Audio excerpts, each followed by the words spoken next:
Book TV attends numerous book fairs and festivals throughout the year.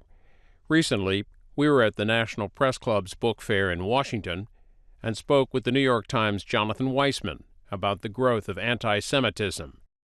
So, Jonathan Weisman, in your view, what does it mean to be Jewish in America during the Trump era?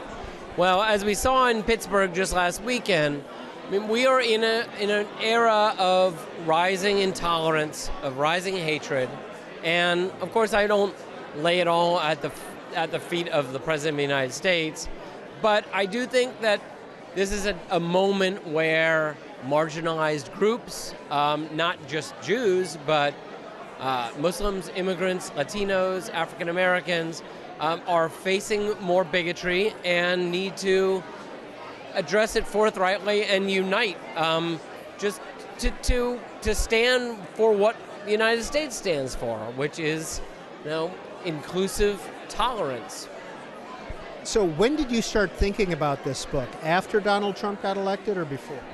Well, it all started really in 2016 when I'm an editor at the New York Times, and I had, in May of 2016, I just did what I often do. I had read a column by Robert Kagan, a scholar at the Brookings Institution. It was called "This is How Fascism Comes to America." And I took a little piece of it, I put it out on Twitter, sent it out into the world, and I got a little note back from @CyberTrump saying, "Hello, Weisman." That was it, just "Hello, Weisman," but Weisman was in 3 parentheses, like this. Like the cover of the book. Like the cover of the book. And I didn't know what that was, but I said, "Care to explain?" And he sent me a note back saying, "What ho, the vaunted Ashkenazi intelligence? It's a dog whistle fool, belling the cat for my fellow Goyim." And then an onslaught of anti-Semitic hate came my way. It was first on Twitter, migrated a little to Facebook, in my emails, on my voicemails, and as it turned out, belling the cat, putting those 3 parentheses around my name, meant sending a signal to followers of the alt-right to go attack this guy. I was not the only Jewish journalist who got this treatment. There were quite a few. The Anti-Defamation League kept a tally, and I was number 5 on the top 10 list, so kind of middling, I guess. But it thrust me into this role that I really never thought I would play, which is to bring to light the rise of hatred in our society. How did that change your life when that happened? I mean, if you were getting this onslaught on social media, did you feel threatened? I of course, when you're getting death threats all the time, you can't feel a little bit threatened. But I didn't want to get, like these kind of cyber Nazis get to me. So people have asked me, did you buy a gun? Did you contact the authorities? And I didn't. But it did bring me to, first of all, closer to my own Judaism. I was not particularly religious. I was not particularly Jewish identified at the time. And it also just made me feel like, look, we have to speak out. And this is not a partisan thing. It's not about Democrat or Republican.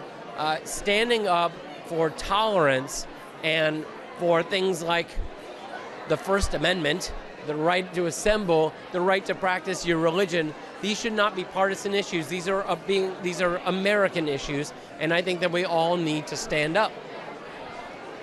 Is it becoming more intense in your view, Mr. Weisman?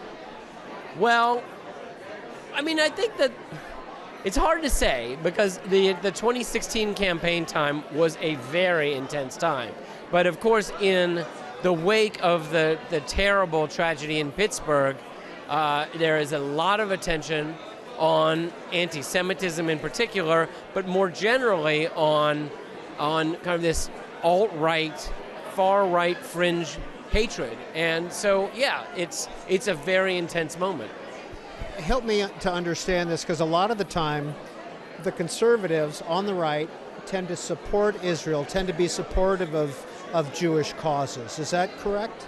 Well, I mean, look, I draw a great distinction between being supportive of Israel, and especially being supportive of the Israeli government, and being supportive of American Jews and Judaism.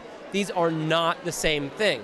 We have geopolitical interests with Israel. Israel has geopolitical interests with Washington. This is not a question of whether Donald Trump supports Jews when he supports the Netanyahu government. It's not the same thing. So I would say that supporting tolerance, supporting freedom, and supporting acceptance is a problem right now in America that is very separate from the question of whether or not the government in Washington supports the government in Jerusalem. Jonathan Weisman, since this book came out, or maybe during the writing of it, did you have any conversations with these people who were cat-belling you with the 3 parentheses? Well, I mean, I had conversations all along with them. I mean, we exchange information, but they're not they're not particularly open to reasonable debate. They have their view, they have their worldviews, and their worldview is firmly that we're in the middle of this period of white genocide, and the white genocide is being orchestrated by Jews. When you're talking about white genocide, when you're talking about this Jewish conspiracy, it's a little difficult to have a reasonable conversation with them. The book is called Semitism, Being Jewish in America in the Age of Trump. The author, the New York Times, Jonathan Weisman. Thank you for being on. Thank you very much for having me on. Keep an eye out for more interviews from the National Press Club's book fair to air in the near future. You can also watch them and any of our other programs in their entirety at booktv.org. Type the author's name in the search bar at the top of the page.